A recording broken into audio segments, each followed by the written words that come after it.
प्रधान जी 30 12 16 notification जारी हो गया, फिर ਪਿੱਛੇ ਕੀ ਰਹਿ ਗਿਆ? ਇਹਨਾਂ ਨੇ ਰੋਕ ਲਾਤੀ। ਹਾਂ, ਇਹ ਕਾਂਗਰਸ ਪੰਜਾਬ ਸਰਕਾਰ ਦੀ ਹੁਣ ਸਮੇਂ ਦੀ ਕਾਂਗਰਸ ਨੇ ਇਸ ਫਾਈਲ ਦੇ ਉੱਤੇ ਰੋਕ ਲਾਤੀ ਕਿ ਅਸੀਂ ਦੁਬਾਰਾ ਕਰਾਂਗੇ। ਲਾਲ ਲਕੀਰ ਹੈਗੀ, ਇਹ ਗੱਲ ਕਰਨ ਵਾਲੀ ਹੈ ਵੀ ਬਿਲਕੁਲ। ਲਾਲ ਲਕੀਰ ਅਸਲ 'ਚ ਕੀ ਹੈ ਕਿ ਉਸ ਸਮੇਂ ਦੇ ਜਿਹੜੇ ਸ਼ਾਸਕ ਸੀਗੇ ਤਾਂ ਉਹਨਾਂ ਨੇ ਕੀ ਕੀਤਾ, ਕੁਝ ਜ਼ਮੀਨ ਦੇਤੀ 5 ਕਿੱਲੇ 10 ਕਿੱਲੇ 20 ਕਿੱਲੇ ਜਾਣੀ ਕਿ ਇੱਕ ਪਿੰਡ ਨੂੰ ਦੇਤੀ ਕਿ ਤੁਸੀਂ ਆ ਉਹਨੂੰ ਅਸੀਂ ਫਿਰਨੀ ਕਹਿ ਦਿੰਦੇ ਪਿੰਡਾਂ 'ਚ। ਫਿਰਨੀ ਪਿੰਡਾਂ ਦੇ ਵਿੱਚ ਆਪਾਂ ਕਹਿੰਦੇ ਫਿਰਨੀ, ਫਿਰਨੀ ਆ ਪਿੰਡ ਦੀ। ਇਹ ਫਿਰਨੀ ਹੈ ਜੀ, ਉਹ ਫਿਰਨੀ ਹੈਗੀ ਲਾਲ ਲਕੀਰ।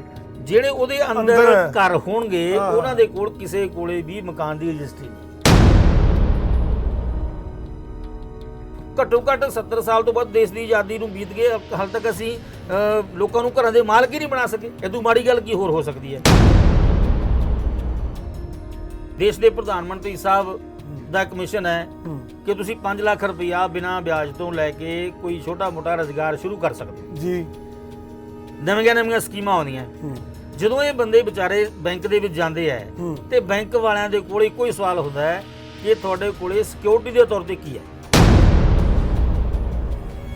ਤੇ ਮਤਲਬ ਤੁਹਾਨੂੰ ਰੱਬ ਵੱਲੋਂ ਮੌਕਾ ਹੈ ਜਾਂ ਮਿਲਿਆ ਵੀ ਘਰ ਹਰ ਇੱਕ ਇਨਸਾਨ ਨੂੰ ਘਰ ਪੱਕਾ ਮਾਲਕ ਬਣਾਇਆ ਜਾਵੇ। ਬਿਲਕੁਲ ਅਸੀਂ ਦੇਖੋ, ਅਸੀਂ ਲਿਖਿਆ ਵੀ ਇਹਦੇ ਤੇ ਲਿਖੀ ਪੈਂਫਲੇਟ ਅਸੀਂ ਇਹ ਵੰਡੇ ਹੈ। ਜੀ ਜੀ। ਅਸੀਂ ਇਹ ਤੇ ਲਿਖਿਆ ਗੁਲਾਮੀ ਦੀ ਨਿਸ਼ਾਨੀ, ਲਾਲ ਲਕੀਰ ਖਤਮ ਕਰੋ, ਅੰਦੋਲਨ ਵਿੱਚ ਸ਼ਾਮਲ ਹੋ। ਸਤਿ ਸ਼੍ਰੀ ਅਕਾਲ ਦੋਸਤੋ, ਮੈਂ ਮੋਹਨ ਮਕਬੂਲ ਲੈ ਕੇ ਹਾਜ਼ਰ ਹਾਂ ਕਰੰਟ ਇਸ਼ੂ। ਕਰੰਟ ਇਸ਼ੂ ਦੇ ਵਿੱਚ ਅੱਜ ਗੱਲਬਾਤ ਕਰਾਂਗੇ ਲੋਕ ਜਨਸ਼ਕਤੀ ਪਾਰਟੀ ਪੰਜਾਬ ਦੇ ਪ੍ਰਧਾਨ ਕਿਰਨਜੀਤ ਗਹਿਰੀ ਜੀ ਨਾਲ, ਜੋ FCI ਤੇ ਫੂਡ ਸਪਲਾਈ ਵਿਭਾਗ ਭਾਰਤ ਦੇ ਮੈਂਬਰ ਵੀ ਨੇ। ਉਹਨਾਂ ਨਾਲ ਅੱਜ ਗੱਲਬਾਤ ਕਰਨੀ ਹੈ ਲਾਲ ਲਕੀਰ ਬਾਰੇ। ਲਾਲ ਲਕੀਰ ਦਾ ਤੁਹਾਨੂੰ ਦੱਸਾਂ ਮੈਂ ਵੀ ਜਿਹੜੀ ਲਾਲ ਲਕੀਰ ਦੇ ਕਈ ਪਿੰਡਾਂ ਦੇ ਵਿੱਚ, ਸ਼ਹਿਰਾਂ ਦੇ ਵਿੱਚ ਲਾਲ ਲਕੀਰ ਦੇ ਅੰਦਰ ਮਕਾਨ ਆਉਂਦੇ ਆ ਜਿਨ੍ਹਾਂ ਦੀਆਂ ਰਜਿਸਟਰੀਆਂ ਨਹੀਂ ਹੁੰਦੀਆਂ। ਉਹਨਾਂ ਨੂੰ ਜਿਹੜੇ ਲੋਕ ਨੇ ਇਹ ਉਹਨਾਂ ਨੂੰ ਮਾਲਕੀ ਦਿਵਾਉਣ ਲਈ ਬੜੇ ਪਿਛਲੇ ਸਮੇਂ ਤੋਂ ਸੰਘਰਸ਼ ਚ ਕਰ ਰਹੇ ਨੇ ਗਹਿਰੀ ਸਾਹਿਬ, ਤੇ ਆਪਣੀ ਪਾਰਟੀ ਲਈ ਕੀ ਕੀ ਗਤੀਵਿਧੀਆਂ ਕਰ ਰਹੇ ਨੇ, ਆਉਣ ਵਾਲੇ ਸਮੇਂ 'ਚ ਕੀ ਕੀ ਏਜੰਡੇ ਨੇ ਪਾਰਟੀ ਦੇ, ਉਹ ਵੀ ਗੱਲਬਾਤ ਕਰਾਂਗੇ। ਗਹਿਰੀ ਸਾਹਿਬ, ਸਭ ਤੋਂ ਪਹਿਲਾਂ ਸਵਾਗਤ ਹੈ ਤੁਹਾਡਾ। ਧੰਨਵਾਦ ਜੀ ਮਕਬੂਲ ਜੀ, ਬਹੁਤ ਬਹੁਤ ਧੰਨਵਾਦ। ਦਰਸ਼ਕੋ, ਤੁਹਾਨੂੰ ਵੀ ਮੇਰੇ ਵੱਲੋਂ ਪਿਆਰ ਭਰੀ ਸਤਿ ਸ਼੍ਰੀ ਅਕਾਲ। ਵਾਹਿਗੁਰੂ ਜੀ ਕਾ ਖਾਲਸਾ, ਵਾਹਿਗੁਰੂ ਜੀ ਕੀ ਫਤਿਹ। ਗਹਿਰੀ ਸਾਹਿਬ, ਪਾਰਟੀ ਦਾ ਮੇਨ ਜੋ ਮੁੱਦਾ ਆਪਣਾ ਲਾਲ ਲਕੀਰ ਵਾਲਾ, ਜਿਹੜਾ ਤੁਸੀਂ ਪਿਛਲੇ ਕਾਫੀ ਲੰਮੇ ਸਮੇਂ ਤੋਂ ਤੁਹਾਡੀ ਪਾਰਟੀ ਤੇ ਤੁਸੀਂ ਪ੍ਰਧਾਨ ਹੋ ਪਾਰਟੀ ਦੇ ਪੰਜਾਬ ਦੇ, ਸੰਘਰਸ਼ ਕਰ ਰਹੇ ਹੋ, ਉਹਦੇ ਬਾਰੇ ਜ਼ਰੂਰ ਚਾਨਣਾ ਪਾਉਣਾ ਸਾਨੂੰ।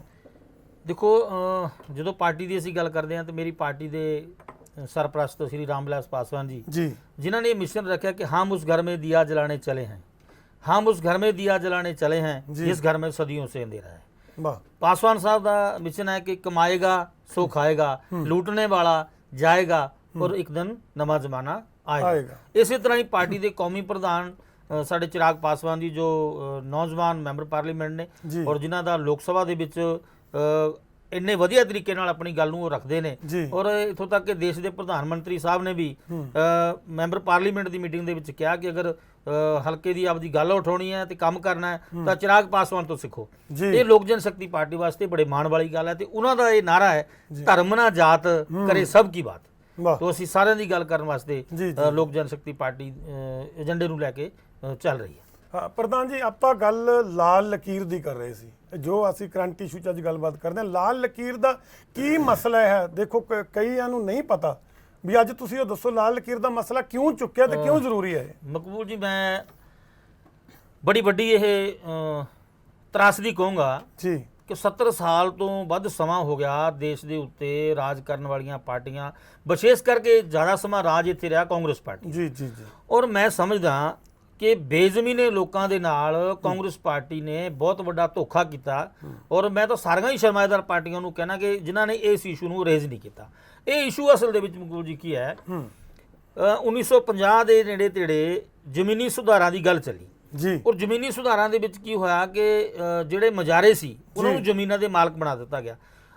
ਮਜਾਰੇ ਤਾਂ ਜ਼ਮੀਨਾਂ ਦੇ ਮਾਲਕ ਬਣ ਗਏ, ਪਰ ਜਿਹੜੇ ਘਰਾਂ 'ਚ ਮਕਾਨਾਂ ਦੇ ਵਿੱਚ ਰਹਿਣ ਵਾਲੇ ਲੋਕ, ਪੰਜਾਬ ਦੇ 70-80% ਦੀ ਪਾਪੂਲੇਸ਼ਨ ਆਬਾਦੀ ਜਿਹੜੀ ਹੈਗੀ ਹੈ, ਉਹ ਆਪਣੇ ਘਰਾਂ ਵਿੱਚ ਤਾਂ ਰਹਿ ਰਹੇ ਹੈ ਜੀ, ਪਰ ਉਹ ਘਰਾਂ ਵਿੱਚ ਰਹਿੰਦੇ ਹੋਏ ਖਾਨਾ ਬਦੋਸ਼ ਦੀ ਤਰ੍ਹਾਂ ਜ਼ਿੰਦਗੀ ਬਤੀਤ ਕਰ ਰਹੇ ਹੈ। ਉਹਨਾਂ ਕੋਲ ਆਪਣੇ ਘਰ ਦੀ ਰਜਿਸਟਰੀ ਨਹੀਂ ਹੈਗੀ। ਅੱਛਾ, ਮਤਲਬ ਘਰ ਤਾਂ ਤੁਸੀਂ ਕਹਿੰਦੇ ਹੋ ਹੈ, ਪਰ ਉਹ ਮਾਲਕ ਹੀ ਨਹੀਂ ਸਾਬਤ ਕਰ ਸਕਦਾ। ਰੈਵਨਿਊ ਰਿਕਾਰਡ ਦੇ ਵਿੱਚ ਉਹ ਕਿਤੇ ਵੀ ਆਪਣੇ ਘਰ ਦੇ ਮਾਲਕ ਨਹੀਂ। ਜਿਹੜਾ ਰੈਵਨਿਊ ਰਿਕਾਰਡ ਦੇ ਵਿੱਚ ਮਾਲਕ ਨਹੀਂ, ਉਹਦੇ ਵਾਸਤੇ ਸਮੱਸਿਆਵਾਂ ਕਿਹੜੀਆਂ ਆਉਂਦੀਆਂ। ਅਦਾਲਤ ਦੇ ਵਿੱਚ ਉਹ ਕੋਈ ਜ਼ਮਾਨਤ ਨਹੀਂ ਦੇ ਸਕਦਾ, ਬੈਂਕ ਤੋਂ ਕੋਈ ਉਹ ਲੋਨ ਨਹੀਂ ਲੈ ਸਕਦਾ ਜੀ, ਮਤਲਬ ਮੈਂ ਸਮਝਦਾ ਕਿ ਉਹਨਾਂ ਨੂੰ ਬੈਂਕ ਦੇ ਵਿੱਚ ਜਾ ਕੇ ਵੀ ਅਪਮਾਨਿਤ ਹੋਣਾ ਪੈਂਦਾ ਹੈ, ਅਦਾਲਤਾਂ ਵਿੱਚ ਜਾ ਕੇ ਵੀ ਅਪਮਾਨਿਤ ਹੋਣਾ ਪੈਂਦਾ ਹੈ, ਕਿਤੇ ਨਾ ਕਿਤੇ ਜਿਹੜੇ ਬੇਜ਼ਮੀਨੇ ਲੋਕਾਂ ਨੂੰ ਜ਼ਰੂਰਤ ਜਦੋਂ ਪੈਂਦੀ ਹੈ। ਇਹ ਇਸ਼ੂ ਨੂੰ ਅਸੀਂ ਪਿੰਡਾਂ ਦੇ ਵਿੱਚ ਜਦੋਂ ਜਾਂਦੇ ਹਾਂ ਤੇ ਪਿੰਡਾਂ ਮੈਂ ਪਿਛਲੇ ਕਰੀਬ 30 ਸਾਲ ਤੋਂ ਰਾਮ ਵਿਲਾਸ ਪਾਸਵਾਨ ਜੀ ਦੇ ਨਾਲ ਮੈਂ ਦਲਿਤ ਸੈਨਾ ਦਾ ਵੀ ਪ੍ਰਧਾਨ ਰਿਹਾ ਤੇ ਲੋਕ ਜਨਸ਼ਕਤੀ ਪਾਰਟੀ ਬਣੀ, ਮੈਂ ਉਹਦਾ ਵੀ 2000 ਤੋਂ ਪ੍ਰਧਾਨ ਹੈਗਾ। ਅਸੀਂ ਜਦੋਂ ਪਿੰਡਾਂ ਦੇ ਵਿੱਚ ਜਾਂਦੇ ਹਾਂ ਤੇ ਕਈ ਪਿੰਡਾਂ ਦੇ ਵਿੱਚ ਕੀ ਹੋਇਆ, ਕਿਸੇ ਨਾ ਕਿਸੇ ਮਸਲੇ ਨੂੰ ਲੈ ਕੇ ਬੇਜ਼ਮੀਨੇ ਲੋਕਾਂ ਦਾ ਤੇ ਦੂਸਰੇ ਲੋਕਾਂ ਦਾ ਆਪਸੀ ਮਨਮੁਟਾਓ ਹੋ ਗਿਆ ਤੇ ਸੋਸ਼ਲ ਬਾਈਕਾਟ ਹੋ ਗਈ।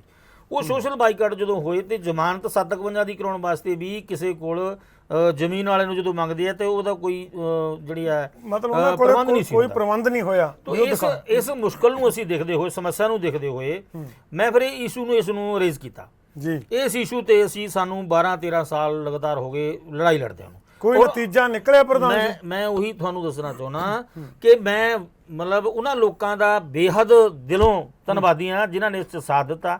ਅਸੀਂ ਸਾਈਕਲ ਮਾਰਚ ਵੀ ਕੀਤੇ, ਅਸੀਂ ਗ੍ਰਿਫਤਾਰੀਆਂ ਵੀ ਦਿੱਤੀਆਂ, ਅਸੀਂ ਭੁੱਖ ਹੜਤਾਲਾਂ ਵੀ ਕੀਤੀਆਂ, ਅਸੀਂ ਧਰਨੇ ਮੁਜ਼ਾਹਰੇ ਵੀ ਕੀਤੇ। ਮਤਲਬ ਇੰਨਾ ਕੁ ਸੰਘਰਸ਼ ਜੇ ਅਸੀਂ ਕਹੀਏ ਮੈਂ ਦੱਸਾਂ ਤਾਂ ਬਹੁਤ ਲੰਬਾ ਸਮਾਂ ਲੱਗੂਗਾ।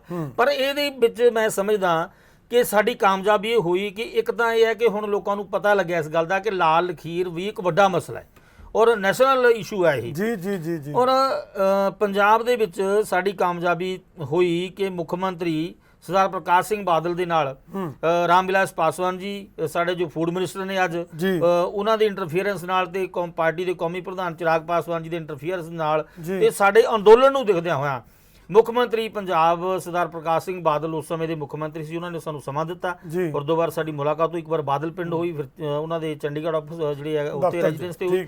ਤਾਂ ਉਹਨਾਂ ਨੇ ਸਾਡੀ ਗੱਲ ਨੂੰ ਸਮਝਿਆ, ਸਮਝ ਕੇ ਤੇ ਉਹਨਾਂ ਨੇ ਸਾਡੀ ਗੱਲ ਨੂੰ ਗੰਭੀਰਤਾ ਨਾਲ ਲੈਂਦੇ ਹੋਏ ਪਾਸਵਾਨ ਸਾਹਿਬ ਦੇ ਇੰਟਰਫੀਅਰੈਂਸ ਤੋਂ 30 ਦਸੰਬਰ 2016 ਨੂੰ ਨੋਟੀਫਿਕੇਸ਼ਨ ਇੱਕ ਕਰ ਦਿੱਤਾ ਕਿ ਜਿਹੜੇ ਘਰਾਂ ਦੇ ਵਿੱਚ ਰਹਿ ਰਹੇ ਲੋਕ ਹੈਗੇ ਆ ਉਹ ਮਕਾਨਾਂ ਦੇ ਮਾਲਕ ਹੋਣਗੇ। ਤਹਿਸੀਲਦਾਰ ਨੂੰ ਅਥਰਾਈਜ਼ ਕਰਤਾ ਕਿ ਉਹਨਾਂ ਨੂੰ ਸਰਟੀਫਿਕੇਟ ਇਸ਼ੂ ਕਰੇਗਾ ਔਰ ਕਈ ਜਗ੍ਹਾ ਸਰਟੀਫਿਕੇਟ ਇਸ਼ੂ ਹੋਏ ਵੀ। ਉਦੋਂ ਬਾਅਦ ਕੀ ਹੋਇਆ ਕਿ ਕਾਂਗਰਸ ਦੀ ਸਰਕਾਰ ਬਣ ਗਈ ਤੇ ਕਾਂਗਰਸ ਦੀ ਜੋ ਸਰਕਾਰ ਬਣੀ ਤਾਂ ਮਹਾਰਾਜਾ ਸਾਹਿਬ ਦੇ ਕੋਲ ਲੋਕਾਂ ਦਾ ਇਸ਼ੂ ਸੁਣਨ ਵਾਸਤੇ ਸਮਝਣ ਵਾਸਤੇ ਟਾਈਮ ਹੀ ਨਹੀਂ। ਅਸੀਂ ਕਈ ਵਾਰ ਟਾਈਮ ਮੰਗਿਆ ਤੇ ਉਹਨਾਂ ਨੇ ਟਾਈਮ ਹੀ ਨਹੀਂ, ਮੁੱਖ ਮੰਤਰੀ ਸਾਹਿਬ ਦੇ ਐਮਐਲਏ ਨੂੰ ਨਹੀਂ ਮਿਲਦੇ। ਜਦੋਂ ਗਰੀਬਾਂ ਦਾ ਇਸ਼ੂ ਸੀ ਵਿਚਾਰਾ ਪ੍ਰਧਾਨ ਜੀ 30/12/16 ਨੋਟੀਫਿਕੇਸ਼ਨ ਜਾਰੀ ਹੋ ਗਿਆ, ਫਿਰ ਪਿੱਛੇ ਕੀ ਰਹਿ ਗਿਆ? ਇਹਨਾਂ ਨੇ ਰੋਕ ਲਾਤੀ। ਇਹ ਕਾਂਗਰਸ ਪੰਜਾਬ ਦੀ ਹੁਣ ਸਮੇਂ ਦੀ ਕਾਂਗਰਸ ਨੇ ਇਸ ਫਾਈਲ ਦੇ ਉੱਤੇ ਰੋਕ ਲਾਤੀ ਕਿ ਅਸੀਂ ਦੁਬਾਰਾ ਕਰਾਂਗੇ। ਪਰ ਅਸੀਂ ਇਸ ਮਾਮਲੇ ਨੂੰ ਲੈ ਕੇ ਜਦੋਂ ਸਾਨੂੰ ਇਸ ਗੱਲ ਦਾ ਪਤਾ ਲੱਗਿਆ ਤੇ ਅਸੀਂ ਮਾਨਯੋਗ ਰਾਜਪਾਲ ਪੰਜਾਬ ਨੂੰ ਅਸੀਂ ਮਿਲੇ। ਰਾਜਪਾਲ ਪੰਜਾਬ ਦੇ ਅਸੀਂ ਉਹਨਾਂ ਦੇ ਧਿਆਨ 'ਚ ਲਿਆਂਦਾ। ਮਾਨਯੋਗ ਰਾਜਪਾਲ ਸਾਹਿਬ ਦਾ ਮੈਂ ਧੰਨਵਾਦ ਕਰਦਾ, ਉਹਨਾਂ ਨੇ ਸਾਡੀ ਗੱਲ ਨੂੰ ਸਮਝਣ ਦੇ ਲਈ ਅੱਧਾ ਘੰਟਾ ਸਾਨੂੰ ਟਾਈਮ ਦਿੱਤਾ ਔਰ ਉਹਨਾਂ ਨੇ ਸਾਡੀ ਇੱਕ ਗੱਲ ਨੂੰ ਸਮਝਿਆ ਤੇ ਇਸ ਮਾਮਲੇ ਨੂੰ ਲੈ ਕੇ ਉਹਨਾਂ ਨੇ ਪੰਜਾਬ ਸਰਕਾਰ ਨੂੰ ਚਿੱਠੀ ਵੀ ਲਿਖੀ ਔਰ ਸਾਨੂੰ ਭਰੋਸਾ ਦਿੱਤਾ ਕਿ ਹਾਂ ਇਹ ਲੋਕਾਂ ਦਾ ਇਸ਼ੂ ਨੂੰ ਅਸੀਂ ਕਰਾਵਾਂਗੇ। ਮੈਨੂੰ ਇੱਕ ਗੱਲ ਦੀ ਖੁਸ਼ੀ ਹੈ, ਮੇਰਾ ਅੰਦੋਲਨ ਲੋਕ ਜਨਸ਼ਕਤੀ ਪਾਰਟੀ ਦੇ ਵਰਕਰਾਂ ਦੀ ਮਿਹਨਤ ਰੰਗ ਲਿਆਈ ਕਿ ਪਿਛਲੀ ਵਿਧਾਨ ਸਭਾ ਦੇ ਵਿੱਚ ਲਾਲ ਲਖੀਰ ਨੂੰ ਖਤਮ ਕਰਾਉਣ ਲਈ ਕੁਝ ਐਮਐਲਏ ਨੇ ਮਸਲਾ ਉਠਾਇਆ ਤੇ ਪੰਜਾਬ ਦੀ ਵਿਧਾਨ ਸਭਾ ਦੇ ਵਿੱਚ ਚਰਚਾ ਹੋਈ ਔਰ ਉਸ ਸਮੇਂ ਦੇ ਪੰਚਾਇਤ ਮੰਤਰੀ ਨੂੰ ਵਿਧਾਨ ਸਭਾ ਦੇ ਵੀ ਇਸ ਗੱਲ ਤੇ ਜਵਾਬ ਦੇਣਾ ਪਿਆ ਔਰ ਪੰਜਾਬ ਸਰਕਾਰ ਨੇ ਕਿਹਾ ਕਿ ਵਿਦਿਨ 6 ਮੰਥ ਅਸੀਂ ਜਿਹੜਾ ਹੈਗਾ ਇਹਦੇ ਕਰਾਂਗੇ। ਪਰ ਉਦੋਂ ਬਾਅਦ ਵੀ ਪੰਜਾਬ ਸਰਕਾਰ ਨੇ ਗਰੀਬਾਂ ਦੇ ਇਸ ਮਸਲੇ ਦੇ ਉੱਤੇ ਕੋਈ ਕੰਮ ਨਹੀਂ ਕੀਤਾ। ਮੈਂ ਇਸ ਕਰਕੇ ਕਾਂਗਰਸ ਪਾਰਟੀ ਜਿਹੜੀ ਹੈਗੀ ਹੈ ਇਹ ਸ਼ਰਮਾਇਦਾਰਾਂ ਦੀ ਪਾਰਟੀ ਹੈ। ਜਿਹੜਾ ਇਸ਼ੂ ਹੈਗਾ ਇਹ ਗਰੀਬ ਲੋਕਾਂ ਦਾ ਇਸ਼ੂ ਹੈਗਾ, ਬੇਜ਼ਮੀਨੇ ਲੋਕਾਂ ਦਾ ਇਸ਼ੂ ਹੈਗਾ ਜਿਹੜੇ ਖਾਨਾ ਮਦੂਸਾਂ ਦੀ ਤਰ੍ਹਾਂ ਪੰਜਾਬ ਦੇ ਵਿੱਚ ਜ਼ਿੰਦਗੀ ਬਤੀਤ ਕਰ ਰਹੇ ਆ। ਪ੍ਰਧਾਨ ਜੀ ਜਿਹੜੀ ਲਾਲ ਲਕੀਰ ਦੀ ਗੱਲ ਕਰਦੇ ਆ, ਪਿੰਡਾਂ ਦੇ ਵਿੱਚ ਵੀ ਨੇ, ਸ਼ਹਿਰਾਂ ਦੇ ਵਿੱਚ ਵੀ ਇਦਾਂ ਦਾ ਕੋਈ ਇਸ਼ੂ ਹੈਗਾ? ਦੇਖੋ ਜਿਹੜਾ ਲਾਲ ਲਖੀਰ ਅਸੀਂ ਕਹਿੰਦੇ ਲਾਲ ਲਖੀਰ ਦੀ ਜਿਹੜੀ ਅਸੀਂ ਗੱਲ ਕਰਦੇ ਹਾਂ ਵੀ ਲਾਲ ਲਖੀਰ ਤਾਂ ਪਹਿਲਾਂ ਤਾਂ ਬੇਸਿਕਲੀ ਮਕਬੂਲ ਜੀ ਇਹ ਗੱਲ ਇਹ ਹੈ ਕਿ ਜਦੋਂ ਪਿੰਡਾਂ 'ਚ ਪੁੱਛਦੇ ਆ ਲਾਲ ਲਖੀਰ ਹੈ ਕੀ ਹੈ, ਅਸਲ 'ਚ ਬੇਸਿਕ ਲਾਲ ਲਖੀਰ ਹੈ ਕੀ? ਇਹ ਗੱਲ ਕਰਨ ਵਾਲੀ ਹੈ ਵੀ ਲਾਲ ਲਖੀਰ ਅਸਲ 'ਚ ਕੀ ਹੈ ਕਿ ਉਸ ਸਮੇਂ ਦੇ ਜਿਹੜੇ ਸ਼ਾਸਕ ਸੀਗੇ ਤਾਂ ਉਹਨਾਂ ਨੇ ਕੀ ਕੀਤਾ, ਕੁਝ ਜ਼ਮੀਨ ਦੇ ਦਿੱਤੀ 5 ਕਿੱਲੇ 10 ਕਿੱਲੇ 20 ਕਿੱਲੇ ਜਾਣੀ ਕਿ ਇੱਕ ਪਿੰਡ ਨੂੰ ਦੇ ਦਿੱਤੀ ਕਿ ਤੁਸੀਂ ਉਹਨੂੰ ਅਸੀਂ ਫਿਰਨੀ ਕਹਿ ਦਿੰਦੇ ਪਿੰਡਾਂ 'ਚ। ਫਿਰਨੀ ਪਿੰਡਾਂ ਦੇ ਵਿੱਚ ਆਪਾਂ ਕਹਿੰਦੇ ਫਿਰਨੀ ਆ ਪਿੰਡ ਦੀ, ਇਹ ਫਿਰਨੀ ਹੈ ਜੀ। ਉਹ ਫਿਰਨੀ ਹੈਗੀ ਲਾਲ ਲਖੀਰ। ਜਿਹੜੇ ਉਹਦੇ ਅੰਦਰ ਘਰ ਹੋਣਗੇ ਉਹਨਾਂ ਦੇ ਕੋਲ ਕਿਸੇ ਕੋਲੇ ਵੀ ਮਕਾਨ ਦੀ ਰਜਿਸਟਰੀ ਨਹੀਂ ਹੈਗੀ, ਉਹ ਰੈਵਨਿਊ ਰਿਕਾਰਡ 'ਚ ਕਿਤੇ ਹੈ ਨਹੀਂ ਜਗ੍ਹਾ। ਅਸੀਂ ਇਹੀ ਗੱਲ ਕਹਿ ਰਹੇ ਹਾਂ ਕਿ ਉਹਨਾਂ ਨੂੰ ਰੈਵਨਿਊ ਰਿਕਾਰਡ ਦੇ ਵਿੱਚ ਲਿਆਓ ਤੇ ਉਹਨਾਂ ਨੂੰ ਘਰਾਂ ਦੇ ਮਾਲਕ ਬਣਾਓ ਤਾਂ ਕਿ ਉਹ ਪੰਜਾਬ ਦੇ ਦੇਸ਼ ਦੇ ਨਾਗਰਿਕ ਬਣ ਸਕਣ। ਦੂਜੀ ਗੱਲ ਜਿਹੜੀ ਤੁਸੀਂ ਗੱਲ ਕੀਤੀ ਹੈ ਕਿ ਸ਼ਹਿਰਾਂ ਦੇ ਵਿੱਚ ਵੀ ਇਹ ਸਮੱਸਿਆ ਹੈ, ਸ਼ਹਿਰਾਂ ਦੇ ਵਿੱਚ ਵੀ ਇਹ ਸਮੱਸਿਆ ਹੈ।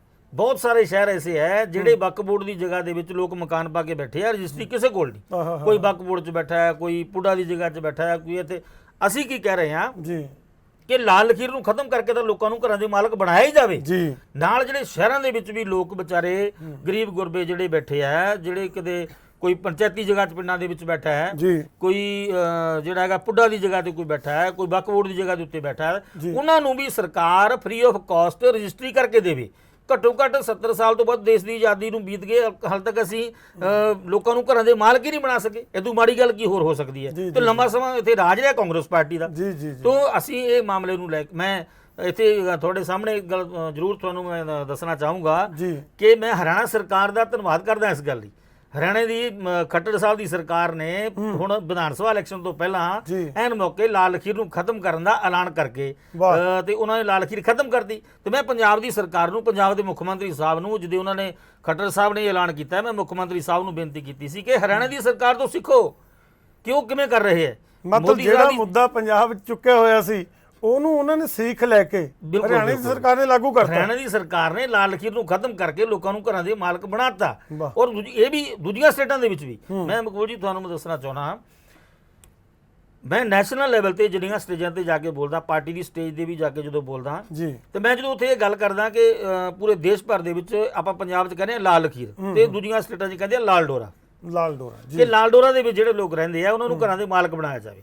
ਮੈਂ ਜਦੋਂ ਸਟੇਜ ਤੋਂ ਬੋਲ ਕੇ ਉਤਰਦਾ ਤਾਂ ਉੱਥੇ ਲੋਕ ਮੈਨੂੰ ਪੁੱਛਦੇ ਆ ਕਿ ਹਾਂ ਜੀ ਤੁਸੀਂ ਇਹ ਜਿਹੜਾ ਇਸ਼ੂ ਕਿਹਾ ਤੇ ਇਹ ਇਸ਼ੂ ਦਾ ਮਤਲਬ ਕੀ, ਜਦੋਂ ਅਸੀਂ ਉਹਨਾਂ ਨੂੰ ਸਮਝਾਉਂਦੇ ਆ, ਐਕਸਪਲੇਨ ਕਰਦੇ ਆ ਕਿ ਦੇਖੋ ਜੀ ਇਹ ਲਾਲ ਡੋਰੇ 'ਚ ਅਸੀਂ ਬੈਠੇ ਆ ਤੇ ਸਾਡੇ ਸੀ ਉੱਤੇ ਰਜਿਸਟਰੀ ਨਹੀਂ, ਸਾਡੇ ਕੋਲ ਅਸੀਂ ਅਦਾਲਤ ਨਹੀਂ ਜਾ ਸਕਦੇ, ਅਸੀਂ ਲੋਨ ਨਹੀਂ ਲੈ ਸਕਦੇ, ਅਸੀਂ ਉਹ ਨਹੀਂ ਤਾਂ ਫਿਰ ਉਹ ਬੰਦੇ ਸਮਝ ਰਿਹਾ। ਮੈਂ ਮਕਬੂਲ ਜੀ ਤੁਹਾਨੂੰ ਇੱਕ ਬੜੀ ਗੱਲ ਦੱਸਦਾ, ਇੱਕ ਤਹਿਸੀਲਦਾਰ, ਮੈਂ ਇੱਕ ਵਾਲਮੀਕ ਜਯੰਤੀ ਸੀਗੀ ਅੰਮ੍ਰਿਤਸਰ ਸਾਹਿਬ, ਬਹੁਤ ਵੱਡਾ ਇਕੱਠ ਸੀਗਾ ਜੀ।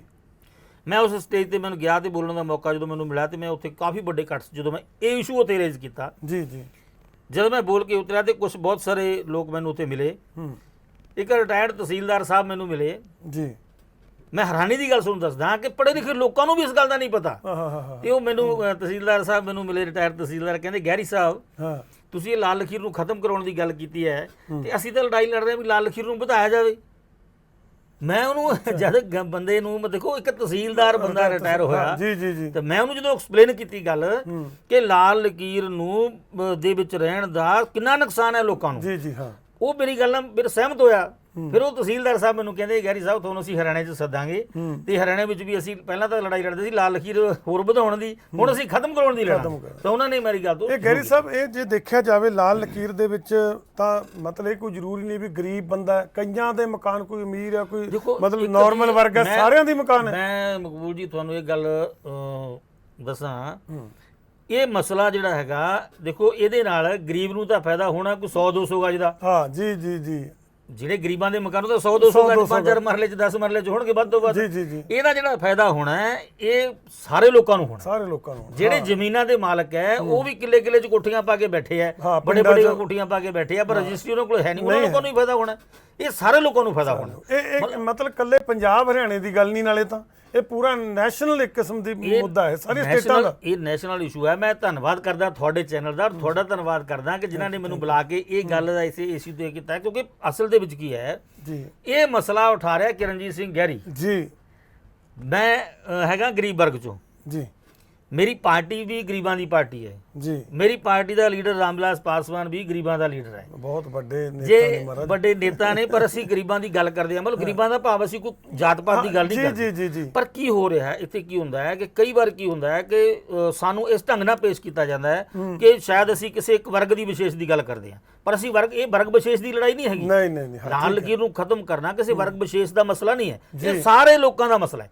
ਤੋ ਇਸ ਮਸਲੇ ਨੂੰ ਮੈਂ ਮੀਡੀਆ ਨੂੰ ਬਾਰ-ਬਾਰ ਬੇਨਤੀ, ਕੁਝ ਪੱਤਰਕਾਰਾਂ ਦਾ, ਕੁਝ ਵੀਡੀਓ ਦੇ ਲੋਕਾਂ ਦਾ ਮੈਂ ਧੰਨਵਾਦ ਵੀ ਕਰਦਾ ਜਿਨ੍ਹਾਂ ਨੇ ਮੇਰੀ ਗੱਲ ਨੂੰ ਹਾਈਲਾਈਟ ਕੀਤਾ। ਤੇ ਜੇ ਇਹੀ ਗੱਲ ਕੋਈ ਅਮੀਰ ਬੰਦਾ ਉਠਾਉਂਦਾ ਤੇ ਹੁਣ ਨੂੰ ਕਿਤੇ ਦੀ ਕਿਤੇ ਮਸਲਾ ਪਹੁੰਚਿਆ ਹੁੰਦਾ। ਗੈਰੀ ਸਾਹਿਬ, ਤੁਹਾਨੂੰ ਕਿਸੇ ਪਾਰਟੀ ਵੱਲੋਂ ਜਾਂ ਹੋਰ ਸਪੈਸ਼ਲ ਕੋਈ ਲੋਕਾਂ ਵੱਲੋਂ ਇਹਦੇ ਲਈ ਸਾਥ ਮਿਲਦਾ ਕਿ ਨਹੀਂ? ਬਿਲਕੁਲ, ਪਾਰਟੀ ਵੱਲੋਂ ਕਿ ਜਿੰਨੇ ਵੀ ਇਨਸਾਫ ਪਸੰਦ ਲੋਕ ਹੈਗੇ ਆ ਜੀ, ਜਿਹੜੇ ਇਸ ਗੱਲ ਨੂੰ ਸਮਝ ਚੁੱਕੇ ਆ, ਜਿਵੇਂ ਤੁਸੀਂ ਇਸ ਗੱਲ ਨੂੰ ਮਤਲਬ ਤੁਹਾਡੇ ਚੈਨਲ ਨੇ ਤੁਸੀਂ ਇਸ ਗੱਲ ਨੂੰ ਸਮਝਿਆ, ਤੁਸੀਂ ਮੈਨੂੰ ਬੁਲਾ ਕੇ ਇਸ ਮਸਲੇ ਦੀ ਗੱਲ ਕਰਦੇ ਹੋ। ਹੋਰ ਵੀ ਬਹੁਤ ਸਾਰੇ ਚੈਨਲ ਜਿਨ੍ਹਾਂ ਨੇ, ਕੱਲ ਵੀ ਇੱਕ ਚੈਨਲ ਵਾਲੇ ਸਾਥੀ ਮੇਰੇ ਇਸ ਗੱਲ ਤੇ ਇੰਟਰਵਿਊ ਕਰਕੇ ਗਏ ਨੇ, ਹੋਰ ਵੀ ਮਤਲਬ ਜਿਵੇਂ ਲੋਕਾਂ ਨੂੰ ਪਤਾ ਲੱਗ ਰਿਹਾ ਹੈ ਕਿ ਹਾਂ ਜੀ ਲਾਲ ਲਕੀਰ, ਮੈਂ ਅਸਲ 'ਚ ਕਹਿਣਾ ਕਿ ਇਹ ਅਸਲ ਦੇ ਵਿੱਚ ਆਜ਼ਾਦੀ ਦੀ ਲੜਾਈ ਹੈ, ਆਜ਼ਾਦੀ ਦੀ ਦੂਜੀ ਲੜਾਈ ਅਸਲ 'ਚ। ਇੱਕ ਆਜ਼ਾਦੀ ਦੀ ਲੜਾਈ ਜਿਹੜੀ ਹੈ ਉਹ ਸਰਦਾਰ ਭਗਤ ਸਿੰਘ ਹੋਰਾਂ ਨੇ ਲੜੀ, ਜਦੋਂ ਦੇਸ਼ ਆਜ਼ਾਦ ਕਰਵਾਇਆ। ਤੇ ਅਸੀਂ ਇੱਥੇ ਲੋਕਾਂ ਨੂੰ ਆਜ਼ਾਦ ਕਰਾਉਣਾ ਤੋਂ ਲਾਲ ਲਖੀਰ ਤੋਂ ਗੁਲਾਮੀ ਜੋ ਖਤਮ ਕਰਨਾ ਚਾਹੁੰਦੇ ਆ। ਅਸਲ ਦੇ ਵਿੱਚ ਇਹ ਇੱਕ ਦੂਜੀ ਆਜ਼ਾਦੀ ਦੀ ਲੜਾਈ ਹੈ ਕਿ ਅੰਗਰੇਜ਼ ਭਜਾਤੇ ਅੰਗਰੇਜ਼ ਉਹਨਾਂ ਨੇ, ਤੇ ਉਹਨਾਂ ਦੁਆਰਾ ਬਣਾਈ ਲਾਲ ਲਖੀਰ ਨੂੰ ਅਸੀਂ ਲੋਕਾਂ ਨੇ ਖਤਮ ਕਰਨਾ। ਜੇ ਲਾਲ ਲਕੀਰ ਖਤਮ ਹੁੰਦੀ ਹੈ ਗੈਰੀ ਸਾਹਿਬ, ਇਹਦੇ ਵਿੱਚ ਸਾਰਿਆਂ ਦਾ ਫਾਇਦਾ ਹੈ। ਤੁਸੀਂ ਇਹ ਕਹਿੰਦੇ ਬਿਲਕੁਲ, ਭਾਵੇਂ ਅਮੀਰ ਹੈ ਗਰੀਬ ਹੈ ਜਾਤ ਪਾਤ ਕੋਈ ਨਹੀਂ, ਕੀ ਫਾਇਦੇ ਉਹ ਬੰਦਿਆਂ ਨੂੰ ਹੋ ਸਕਦੇ ਆ ਜੇ ਲਾਲ ਲਕੀਰ ਖਤਮ ਹੋ ਜਾਂਦੀ ਹੈ? ਦੇਖੋ, ਪਹਿਲੀ ਗੱਲ ਤਾਂ ਇਹ ਹੈ ਕਿ ਲਾਲ ਲਕੀਰ ਖਤਮ ਹੋਣ ਨਾਲ ਉਹ ਖਾਨਾ ਬਦੋਸਾਂ ਦੀ ਜ਼ਿੰਦਗੀ ਤੋਂ ਨਿਜਾਤ ਪਾਉਣਗੇ ਜੀ, ਮਕਾਨ ਦੇ ਮਾਲਕ ਬਣਨਗੇ। ਅੱਜ ਕੀ ਹੈ, ਦੇਸ਼ ਦੇ ਪ੍ਰਧਾਨ ਮੰਤਰੀ ਸਾਹਿਬ ਦਾ ਇੱਕ ਮਿਸ਼ਨ ਹੈ ਕਿ ਤੁਸੀਂ 5 ਲੱਖ ਰੁਪਇਆ ਬਿਨਾਂ ਵਿਆਜ ਤੋਂ ਲੈ ਕੇ ਕੋਈ ਛੋਟਾ ਮੋਟਾ ਰੁਜ਼ਗਾਰ ਸ਼ੁਰੂ ਕਰ ਸਕਦੇ ਹੋ ਜੀ। ਨਵੀਆਂ ਸਕੀਮਾਂ ਆਉਂਦੀਆਂ। ਜਦੋਂ ਇਹ ਬੰਦੇ ਵਿਚਾਰੇ ਬੈਂਕ ਦੇ ਵਿੱਚ ਜਾਂਦੇ ਹੈ ਤੇ ਬੈਂਕ ਵਾਲਿਆਂ ਦੇ ਕੋਲ ਇੱਕੋ ਹੀ ਸਵਾਲ ਹੁੰਦਾ ਹੈ ਕਿ ਤੁਹਾਡੇ ਕੋਲੇ ਸਿਕਿਉਰਿਟੀ ਦੇ ਤੌਰ ਤੇ ਕੀ ਹੈ? ਜ਼ਮੀਨ ਸਾਡੇ ਕੋਲ ਹੈ ਨਹੀਂ, ਠੀਕ ਹੈ, ਜ਼ਮੀਨ ਹੈ ਨਹੀਂ ਤੇ ਮਕਾਨ ਹੈਗਾ, ਮਕਾਨ ਦੀ ਰਜਿਸਟਰੀ ਹੈ ਨਹੀਂ, ਉਹ ਬੈਂਕ ਮੰਗਦਾ, ਬੈਂਕ ਕਹਿੰਦਾ ਜੀ ਰਜਿਸਟਰੀ ਦਿਓ। ਉਹ ਰਜਿਸਟਰੀ ਨਾ ਹੋਣ ਕਰਕੇ ਉਹ ਵਿਚਾਰੇ ਉੱਥੋਂ ਅਪਮਾਨਿਤ ਹੋ ਕੇ ਮੁੜਦੇ ਆ। ਉਹਨਾਂ ਨੂੰ ਉਹ ਜਿਹੜੀ ਕੇਂਦਰ ਸਰਕਾਰ ਦੀ ਜਾਂ ਸਰਕਾਰ ਵੱਲੋਂ ਸਹੂਲਤ ਮਿਲਦੀ ਹੈ ਉਹ ਨਹੀਂ ਮਿਲਦੀ, ਉਹ ਵੀ ਨਹੀਂ ਮਿਲਦੀ। ਕਿਤੇ ਨਾ ਕਿਤੇ ਲੋੜ ਪੈਂਦੀ ਹੈ ਬੰਦੇ ਨੂੰ ਕਿ ਮੈਨੂੰ ਅਦਾਲਤ ਤੋਂ ਜਾਣਾ ਹੈ ਤੇ ਜ਼ਮਾਨਤ ਦੀ ਲੋੜ ਪੈਂਦੀ ਹੈ ਜੀ। ਤਾਂ ਉਹ ਜ਼ਮਾਨਤ ਵੇਲੇ ਮੈਂ ਦੇਖਦਾ ਕਿ ਲੋਕੀ ਰਜਿਸਟਰੀਆਂ ਲੱਭਦੇ ਰਹਿੰਦੇ ਆ। ਘਰ ਪਾ ਰੱਖਿਆ, ਉਹਦੀ ਘਰ ਦੀ ਕੀਮਤ ਹੋਊਗੀ 10-15 ਲੱਖ ਰੁਪਇਆ, ਪਰ ਉਹਦੇ ਕੋਲ ਜੇ ਜ਼ਮੀਨ ਹੈਗੀ ਨਹੀਂ, ਰੈਵਨਿਊ ਰਿਕਾਰਡ ਦੇ ਵਿੱਚ ਉਹ ਦਰਜ ਨਹੀਂ ਹੈਗਾ, ਤਾਂ ਕੋਰਟ ਉਹਦੀ ਜ਼ਮਾਨਤ ਨਹੀਂ ਮੰਨਦੀ। तो इस करके ये उत्थे भी बंदे अपमानित होंगे है। सब तो बड़ा फायदा जो होना है कि वो मकाना के मालक बन गए, रजिस्ट्री आउणगे। अज की है बैंकों के स्कीम है कि तुसी बच्चे नूं पढ़ाउणा है, बेजमीने जिहड़े लोग है बच्चे नूं पढ़ाउण वास्ते बैंक तो लोन लै सकदे, ठीक है। तुसी कोई होर गारंटी देनी है, तुसी रजिस्ट्री कित्थे भी जाओगे आइडेंटिफिकेशन रजिस्ट्री मंगणगे जी जी, वो लोन उत्थे लै नहीं सकदे, उहदे बच्चे नूं भी नहीं पढ़ा सकदा वो। तो ये बहुत सारिया समस्यावां लाल लकीर करके हैगियां, जिहड़ियां सारियां जिहड़ियां बीमारियां दा इलाज है वो लाल लकीर नूं खत्म करके ही कीता जा सकदा। गैरी साहब इहनूं ना हटाउण दे हाल तक कारण समझ लगे भी क्यों नहीं हटाया जा रहा? हाँ, तुसीं ये वधिया सवाल कीता जी, क्यों नहीं हटाया जा रहा? असल दे भी इहनूं मसले नूं उठाया ही नहीं जा रहा सी। मतलब हटाया समझा तां जावे जे उठाया जावे जी, ये तां उठाया जे तां लोक जनशक्ति पार्टी ने इस मसले नूं उठाया जी। कारण क्यों? क्योंकि जिहड़ियां पॉलिटिकल राजनीतिक जिहड़ियां पार्टियां हैं उन्हां सारियां पार्टियां दे लीडर शरमाएदार परिवारां चों है जी। वो शरमाएदार परिवार जिहड़े हैगे आ वो बेजमीने लोकां नूं जिहड़ा बकाऊ वोट बैंक समझदे आ, उन्हां दी जरूरत नहीं समझदे। तो उन्होंने जी असल जरूरत है उन्होंने समझ के किसी ने उठाया नहीं, उन्होंने इस गल की लोड़ नहीं समझी कि इस मसले को उठाया जाए। तो इस करके लोक जनशक्ति पार्टी ने किरणजीत सिंह गैरी ने इसनूं महसूस किया कि देखो ये लोगों का मसला है, बड़ा मसला है, इनू उठाया जाना चाहिए। इस करके मैं इस लड़ाई को लंबे समय तो लड़ रहा। असल आज़ादी की लड़ाई है तो मेरे पार्टी वर्कर भी ये पूरा हौसला उन्होंने कि असीं असल आज़ादी की लड़ाई लड़ रहे हैं। ये इतिहास रचा जाऊगा, लाल लकीर खत्म होगी, लोग घरां दे मालक बनणगे। ਜਦੋਂ ਲੋਕ ਘਰਾਂ ਦੇ ਮਾਲਕ ਬਣਨਗੇ ਲੋਕ ਜਨਸ਼ਕਤੀ ਪਾਰਟੀ ਦੀ ਪੰਜਾਬ ਦੇ ਵਿੱਚ ਸਰਕਾਰ ਬਣੂਗੀ, ਇਸ ਗੱਲ 'ਚ ਕੋਈ ਦੋ ਰਾਇ ਨਹੀਂ। ਔਰ 2022 'ਚ ਤੁਸੀਂ ਦੇਖੋਗੇ ਲੋਕ ਜਨਸ਼ਕਤੀ ਪਾਰਟੀ ਦੀ ਮਰਜ਼ੀ ਤੋਂ ਬਿਨਾਂ ਪੰਜਾਬ ਦੇ ਵਿੱਚ ਸਰਕਾਰ ਨਹੀਂ ਬਣਨੀ, ਕਿਉਂਕਿ ਅਸੀਂ ਜਿਹੜਾ ਸਾਡਾ ਇਸ਼ੂ ਹੈ ਲਾਲ ਲਕੀਰ ਨੂੰ ਖਤਮ ਕਰਨਾ। चिराग पासवान जी का यूथ कमिशन ਦਾ ਅਸੀਂ ਗਠਨ ਕਰਾਉਣ ਦੀ ਗੱਲ ਕਰ ਰਹੇ ਹਾਂ। ਮੈਂ ਤੁਹਾਨੂੰ ਗੱਲ ਕਰਨ ਲੱਗਾ ਯੂਥ ਕਮਿਸ਼ਨ ਦੀ ਅਸੀਂ ਗੱਲ ਕਰਦੇ ਹਾਂ। ਪ੍ਰਧਾਨ ਸਾਹਿਬ ਨੇ ਉੱਥੇ ਉਠਾਇਆ ਮੁੱਦਾ ਪਾਰਲੀਮੈਂਟ ਦੇ ਵਿੱਚ, चिराग पासवान ने पार्लीमेंट ਦੇ ਵਿੱਚ ਉਠਾਇਆ। और लाल लकीर ਨੂੰ ਖਤਮ ਕਰਾਉਣ ਵਾਸਤੇ ਵੀ चिराग पासवान जी ने बड़े पासवान साहब ने सीएम पंजाब ਨੂੰ ਲਿਖਿਆ ਕਿ ਤੁਸੀਂ ਇਹਨੂੰ ਇਹਦੇ ਤੇ ਉਹ ਕਰੋ। तो ਮੈਨੂੰ ਇਸ ਹੁਣ ਵੀ ਅਸੀਂ ਇਸ ਮਸਲੇ ਨੂੰ ਲੈ ਕੇ ਚੁੱਪ ਨਹੀਂ ਬੈਠੇ ਹੋਏ ਜੀ ਜੀ ਜੀ। ਅਸੀਂ ਹਰ ਮਹੀਨੇ ਬਾਅਦ 2-2 ਮਹੀਨਿਆਂ ਬਾਅਦ ਅਸੀਂ ਰਿਵਿਊ ਕਰਦੇ ਰਹਿੰਦੇ ਹਾਂ ਕਿ ਸਾਨੂੰ ਕੀ ਕਰਨਾ ਚਾਹੀਦਾ। ਹੁਣ ਵੀ ਮੈਂ ਮਾਨਯੋਗ ਰਾਜਪਾਲ ਪੰਜਾਬ ਨੂੰ ਤੇ ਮੁੱਖ ਮੰਤਰੀ ਪੰਜਾਬ ਨੂੰ ਚਿੱਠੀ ਲਿਖੀ ਹੈ ਕਿ ਸਾਨੂੰ ਮਿਲਣ ਦਾ ਟਾਈਮ ਦਿਓ ਇਸੇ ਮਸਲੇ ਤੇ, ਇਸ ਮਸਲੇ ਤੇ ਯੂਥ ਕਮਿਸ਼ਨ ਦੇ ਮਸਲੇ ਤੇ, ਅਨੁਸੂਚਿਤ ਜਾਤੀ ਦੇ ਬੱਚਿਆਂ ਦੇ ਸਟੈਫਨ ਦੇ ਮਸਲੇ ਤੇ, ਐਜੂਕੇਸ਼ਨ ਦੇ ਜਿਹੜਾ ਵਿਦਿਆ ਦਾ ਵਪਾਰੀਕਰਨ ਜਿਹੜਾ ਹੋ ਰਿਹਾ ਉਸ ਮਸਲੇ ਤੇ, ਅੱਜ ਜਿਹੜਾ ਸਮਾਂ ਚੱਲ ਰਿਹਾ ਹੈ ਜਿਹੜਾ ਕਰੋਨਾ ਦਾ ਜਿਹੜੀ ਮਹਾਮਾਰੀ ਦਾ ਸਮਾਂ ਚੱਲ ਰਿਹਾ ਇਹਦੇ ਵਿੱਚ ਜਿਹੜੀਆਂ ਮੁਸ਼ਕਲਾਂ ਆ ਰਹੀਆਂ ਸਭ ਤੋਂ ਵੱਧ ਮੁਸ਼ਕਲਾਂ ਇਹਨਾਂ ਬੇਜ਼ਮੀਨੇ ਲੋਕਾਂ ਨੂੰ ਆਈਆਂ ਜਿਹੜੇ ਲਾਲ ਲਕੀਰ 'ਚ ਰਹਿੰਦੇ ਆ। ਇਹਨਾਂ ਲੋਕਾਂ ਨੂੰ ਸਭ ਤੋਂ ਵੱਧ ਸਮੱਸਿਆਵਾਂ ਆਈਆਂ, ਕੋਈ ਨਾ ਕੋਲੇ ਸੋਰਸ ਨਹੀਂ, ਕੋਈ ਨਾ ਕੋਲੇ ਸਾਧਨ ਨਹੀਂ। तो ਇਹ ਸਾਰੇ ਮਸਲਿਆਂ ਨੂੰ ਅਸੀਂ ਲੈ ਕੇ ਰਾਜਪਾਲ ਪੰਜਾਬ ਤੋਂ ਔਰ ਮੁੱਖ ਮੰਤਰੀ ਪੰਜਾਬ ਤੋਂ ਸਮਾਂ ਮੰਗਿਆ ਔਰ ਸਮਾਂ ਮਿਲੇਗਾ। ਇਹ ਤਾਂ ਮੈਂ ਤੁਹਾਨੂੰ ਹੋਰ ਮਕਬੂਲ ਸਾਹਿਬ ਦੇਖੋ ਗੱਲ ਇਹ ਹੈ ਕਿ ਜਾਂ ਕਹਿ ਲਓ ਵੀ ਅਸੀਂ ਇਹ ਸੋਚ ਕੇ ਤਾਂ ਮੇਰੇ ਮੰਤਰੀ ਸਾਹਿਬ ਨੇ ਸੋਚ ਕੇ ਰੱਖਿਆ, ਕਿਵੇਂ ਰੱਖਿਆ, ਅਸੀਂ ਤੇ ਚੋਣ ਨਿਸ਼ਾਨ ਵੀ ਮਕਾਨ ਰੱਖਿਆ। ਅਸੀਂ ਤੇ ਆਪਣਾ ਚੋਣ ਨਿਸ਼ਾਨ ਵੀ ਪਾਰਟੀ ਦਾ ਤੇ ਮਕਾਨ ਮਤਲਬ ਤੁਹਾਨੂੰ ਰੱਬ ਵੱਲੋਂ ਮੌਕਾ ਇਹੋ ਜਿਹਾ ਮਿਲਿਆ ਵੀ ਘਰ ਹਰ ਇੱਕ ਇਨਸਾਨ ਨੂੰ ਘਰ ਪੱਕਾ ਮਾਲਕ ਬਣਾਇਆ ਜਾਵੇ ਬਿਲਕੁਲ ਉਹਦਾ। ਬਿਲਕੁਲ। ਅਸੀਂ ਦੇਖੋ ਅਸੀਂ ਲਿਖਿਆ ਵੀ ਇਹਦੇ ਤੇ ਲਿਖੀ ਪੈਂਫਲੇਟ ਅਸੀਂ ਇਹ ਵੰਡੇ ਹੈ, ਜੀ ਜੀ ਅਸੀਂ ਇਹ ਤੇ ਲਿਖਿਆ ਗੁਲਾਮੀ ਦੀ ਨਿਸ਼ਾਨੀ, ਹੂੰ ਲਾਲ ਲਕੀਰ ਖਤਮ ਕਰੋ, ਅੰਦੋਲਨ 'ਚ ਸ਼ਾਮਲ ਹੋ। ਮੈਂ ਲੋਕਾਂ ਨੂੰ ਅਪੀਲ ਕਰਦਾ ਕਿ ਲਾਲ ਲਕੀਰ ਖਤਮ ਕਰੋ, ਅੰਦੋਲਨ ਦੇ ਵਿੱਚ ਸ਼ਾਮਲ ਹੋਣ ਦੀ ਅਪੀਲ ਕਰਦਾ, ਕਿਉਂਕਿ ਇਹ ਅਸਲ ਆਜ਼ਾਦੀ ਦੀ ਲੜਾਈ ਹੈ। ਤੇ ਇਸ ਆਜ਼ਾਦੀ ਦੀ ਲੜਾਈ 'ਚ ਪੰਜਾਬ ਦੇ ਲੋਕ ਜਿਹੜੇ ਹੈ, ਇਨਸਾਫ ਪਸੰਦ ਲੋਕ, ਵਿਦੇਸ਼ਾਂ ਵਿੱਚ ਬੈਠੇ ਲੋਕ ਮੈਨੂੰ ਫੋਨ ਕਰਦੇ ਆ, ਵਿਦੇਸ਼ਾਂ ਦੇ ਵਿੱਚ ਬੈਠੇ ਲੋਕ ਮੈਨੂੰ ਸਪੋਰਟ ਕਰਦੇ ਆ। ਮੈਂ ਉਹਨਾਂ ਦਾ ਵੀ, ਵਿਦੇਸ਼ਾਂ ਵਿੱਚ ਬੈਠੇ ਲੋਕਾਂ ਦਾ ਵੀ ਬਹੁਤ ਬਹੁਤ ਧੰਨਵਾਦ ਕਰਦਾ, ਜਿਹੜੇ ਸਮੇਂ ਮੁਤਾਬਕ ਮੈਨੂੰ ਫੋਨ ਕਰਕੇ ਹੌਸਲਾ ਦਿੰਦੇ ਰਹਿੰਦੇ ਆ ਔਰ ਇਹ ਕਹਿੰਦੇ ਰਹਿੰਦੇ ਆ ਕਿ ਵਾਕਈ ਅਸਲ ਆਜ਼ਾਦੀ ਦੀ ਲੜਾਈ ਜਿਹੜੀ ਤੁਸੀਂ ਲੜ ਰਹੇ ਹੋ। ਗੈਰੀ ਸਾਹਿਬ ਬਹੁਤ ਵੱਡਾ ਮੁੱਦਾ ਹੈ, ਬਹੁਤ ਅੱਛੀ ਇਹ ਗੱਲ ਹੈ, ਤੁਹਾਡੀ ਆਵਾਜ਼ ਜਿਹੜੀ ਤੁਸੀਂ ਚੱਕੀ ਹੈ। 2022 ਦੀ ਗੱਲ ਤੁਸੀਂ ਕੀਤੀ, 22 ਦੇ ਕੀ ਤੁਸੀਂ ਇਸ ਤੋਂ ਬਿਨਾਂ ਹੋਰ ਕੀ ਏਜੰਡੇ ਲੈ ਕੇ ਮੈਦਾਨ 'ਚ ਉਤਰਨਾ ਪਾਰਟੀ ਨੇ, ਪੂਰੀ ਪਾਰਟੀ ਦੀ ਮੈਂ ਗੱਲ ਕਰਦਾ।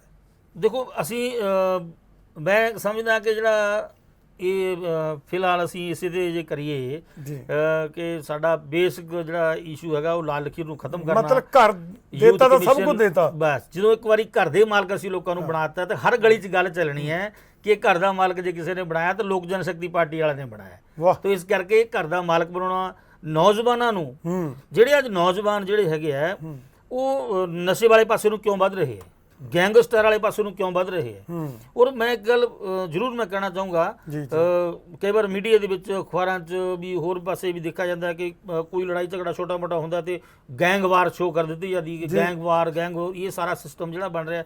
ਔਰ ਨੌਜਵਾਨ ਜਿਹੜੀ ਪੰਜਾਬ ਦੀ ਨੌਜਵਾਨੀ ਹੈ ਉਹਨੂੰ ਇੱਕ ਗੈਂਗਵਾਰ ਵਾਲੇ ਪਾਸੇ ਨੂੰ ਤੋਰ ਕੇ ਇਹ ਅੱਤਵਾਦ ਨਾਲੋਂ ਵੀ ਖਤਰਨਾਕ ਮਸਲਾ ਹੈ।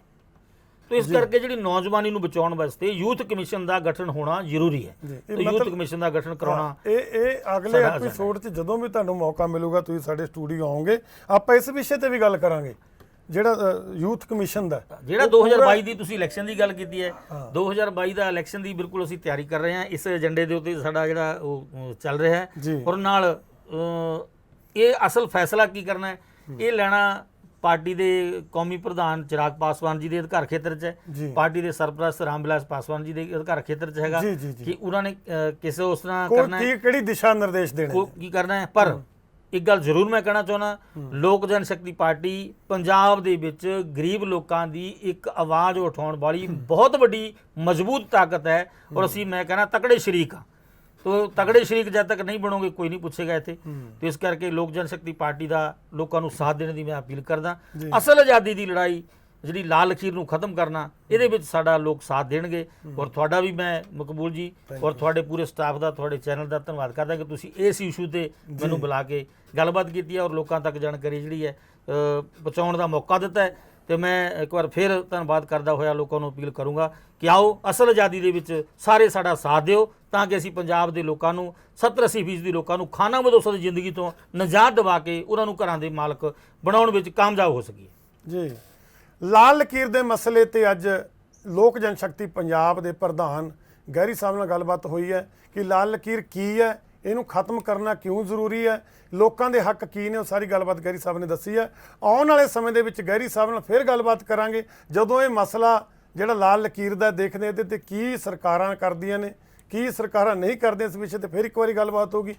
ਮਕਬੂਲ ਜੀ ਤੁਹਾਡਾ ਵੀ ਔਰ ਤੁਹਾਡੇ ਪੂਰੇ ਸਟਾਫ ਦਾ ਵੀ ਮੇਰੇ ਵੱਲੋਂ ਔਰ ਲੋਕ ਜਨਸ਼ਕਤੀ ਪਾਰਟੀ ਦੇ ਕੌਮੀ ਪ੍ਰਧਾਨ ਚਿਰਾਗ ਪਾਸਵਾਨ ਤੇ ਰਾਮ ਵਿਲਾਸ ਪਾਸਵਾਨ ਵੱਲੋਂ ਵੀ ਤੁਹਾਡੇ ਚੈਨਲ ਦਾ ਪੂਰੇ ਸਟਾਫ ਦਾ ਬਹੁਤ ਬਹੁਤ ਧੰਨਵਾਦ।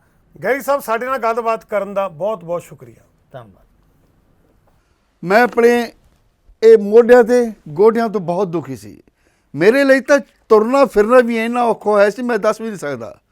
ਪਰ ਜਦ ਤੋਂ ਮੈਨੂੰ ਫੀ ਰਿਲੀਫ ਮਿਲਿਆ 2.5-3 ਮਹੀਨੇ ਇਸਤੇਮਾਲ ਕਰਨ ਤੋਂ ਬਾਅਦ ਗੋਡੇ ਵੀ ਓਕੇ, ਮੋਢੇ ਵੀ ਓਕੇ।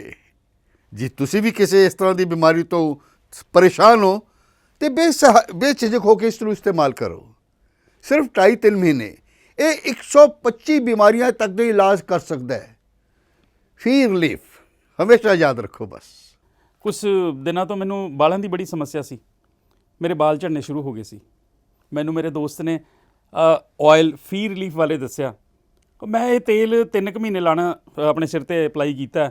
ਇਹ ਬਿਲਕੁਲ ਆਯੁਰਵੈਦਿਕ ਤੇਲ ਹੈ, ਇਹਦਾ ਕੋਈ ਸਾਈਡ ਇਫੈਕਟ ਨਹੀਂ ਹੈ। ਅਤੇ ਮੇਰੇ ਬਾਲ ਜਿਹੜੇ ਗੰਜਪਣ ਪੈਣਾ ਸ਼ੁਰੂ ਹੋ ਗਿਆ ਸੀ ਉਹ ਦੁਬਾਰਾ ਆਉਣ ਲੱਗ ਗਏ। ਅਤੇ ਮੈਨੂੰ ਤਾਂ ਬੜਾ ਫਾਇਦਾ ਦਿੱਤਾ ਇਸ ਨੇ। ਜੇ ਤੁਹਾਨੂੰ ਵੀ ਕਿਸੇ ਇਸ ਤਰ੍ਹਾਂ ਦੀ ਪ੍ਰੋਬਲਮ ਦਾ ਤੁਸੀਂ ਸਾਹਮਣਾ ਕਰ ਰਹੇ ਹੋ ਤਾਂ ਇਹ ਤੇਲ ਲਾਣਾ ਨਾ ਭੁੱਲੋ। ਕਿਤੇ ਨਾ ਕਿਤੇ ਅਸੀਂ ਆਪਣੇ ਬਾਲਾਂ ਕਰਕੇ ਸ਼ਰਮ ਫੀਲ ਕਰਦੇ ਹਾਂ ਕਿ ਸੋਸਾਇਟੀ 'ਚ ਬੈਠੇ ਹਾਂ ਕਿ ਕੋਈ ਮਜ਼ਾਕ ਨਾ ਕਰ ਰਿਹਾ ਹੋਏ। ਪਰ ਥੈਂਕਸ ਟੂ ਫ੍ਰੀ ਲੀਫ ਜਿਹਨੇ ਮੇਰਾ ਇਹ ਕੌਨਫੀਡੈਂਸ ਬਿਲਡ ਕੀਤਾ, ਜਿਹਦੇ ਲਗਾਉਣ ਨਾਲ ਮੈਂ ਮਾਰਕੀਟ 'ਚ ਹੁਣ ਬੜਾ ਹੀ ਕੌਨਫੀਡੈਂਟ ਹਾਂ ਔਰ ਇਹਦੇ ਨਾਲ ਮੈਨੂੰ ਬੜਾ ਫਾਇਦਾ ਹੋਇਆ। ਤੇ ਮੈਨੂੰ ਸਰਵਾਈਕਲ ਦੀ ਵੀ ਦਿੱਕਤ ਸੀ ਤੇ ਉਹਦੇ ਨਾਲ ਵੀ ਮੈਨੂੰ ਬੜਾ ਰਿਲੀਫ ਮਿਲਿਆ। ਇਹ ਯੂਜ਼ ਕਰੋ ਤੇ ਮੈਂ ਪ੍ਰੈਕਟੀਕਲ ਯੂਜ਼ ਕਰ ਰਿਹਾ।